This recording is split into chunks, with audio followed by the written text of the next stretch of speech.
when your biggest star comes up short on the first game of the year, like, is that some big moment that we should be running around and panicking about? No.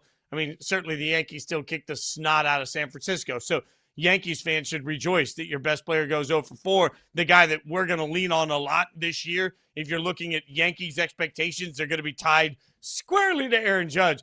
Wasn't great last night, and they still won 7-0 in a game that was a bit of a snoozer. So, look, I think Aaron Judge is its own conversation of it just kind of tied into what I felt was missing last night, which was a spark. I was looking for something extra that made me feel like not like I was watching a baseball game. That's great. Watching baseball is awesome. I wanted to be watching opening night of Major League Baseball, and I wanted it to have the same feel that opening night does for the NFL. It did not. Yeah, I would say my major takeaway on the Yankees side of things was Max Fried, a signing that I think continues to pay dividends. He played a 6 1/3, 2 hits, 1 walk, 4 strikeouts, 0 runs. Like when pitching is my biggest takeaway. I mean, like I think that's a big deal. Like understand to maybe just some casual baseball watchers who are tuning in because it's opening night. It's the first game on Netflix. Are probably like, man, what a snooze fest.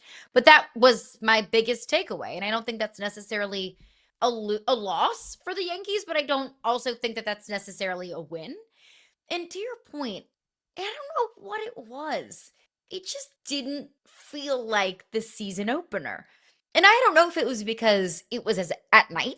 And like my opening day, the debut of baseball is a daytime game. Like it happens in the middle of the day. So I don't know if it was because it was at night, to your point. Was it because it was the Giants and the Yankees and it didn't feel like, this bitter rivalry or the two teams that we're accustomed to see kicking off the season? Not that it necessarily has to be, but I also did wonder, is that maybe just like a me problem? Because I associate opening day of the Major League Baseball season with my team. I used to go when I was growing up. I went to Cardinals opening day every single day, or every single year, excuse me.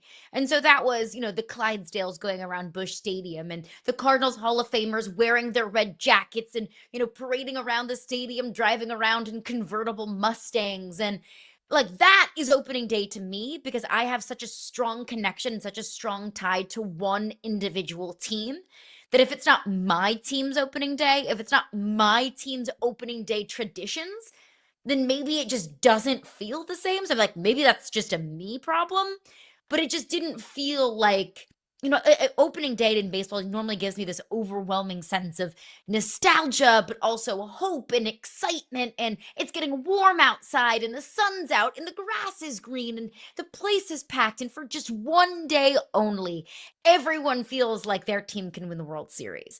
It's a fun and special and just like warm, fuzzy little feeling every single year.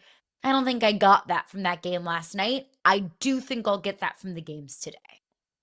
That's going to be the interesting part. I wish that instead of opening night by itself, there'd been a day of games leading up where it felt like baseball was on our minds all day, and we end the night with the best possible game. Again, I'm going to go straight back Yes. to what makes NFL opening weekend so good, right? Like every single portion of a schedule is so intentionally done. I would have loved a Netflix game finishing off a full day of wild baseball drama. Instead, we got, an opening night last night that just sort of felt less like the main course and more like the appetizer because today will get us what we want.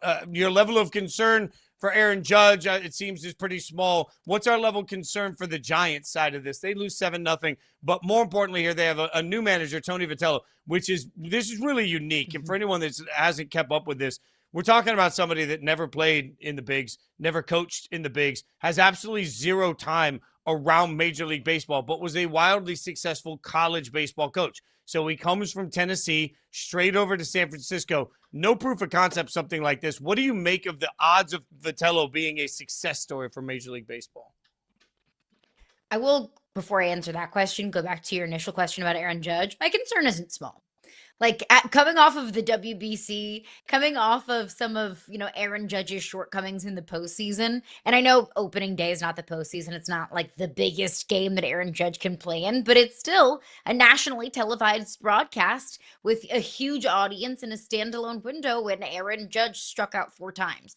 So look, Aaron Judge is one of the best players on the planet. Aaron Judge will be in Cooperstown one day, but also like Aaron Judge has got to step up in the biggest moments. He's got this like scarlet letter of can't deliver in the big moments. So my level of concern for him is not small.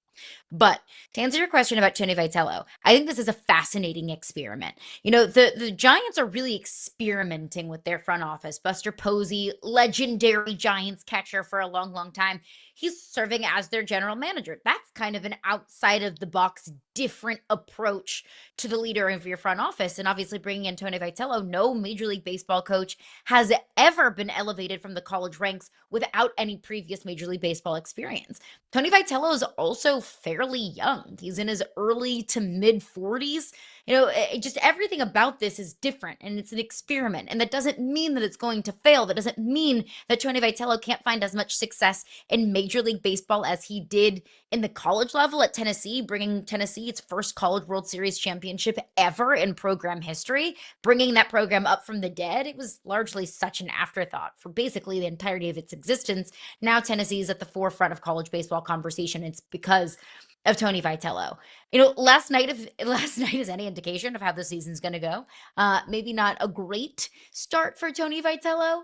Will he be successful in San Francisco? And I think how you define success can be different, can vary person to person.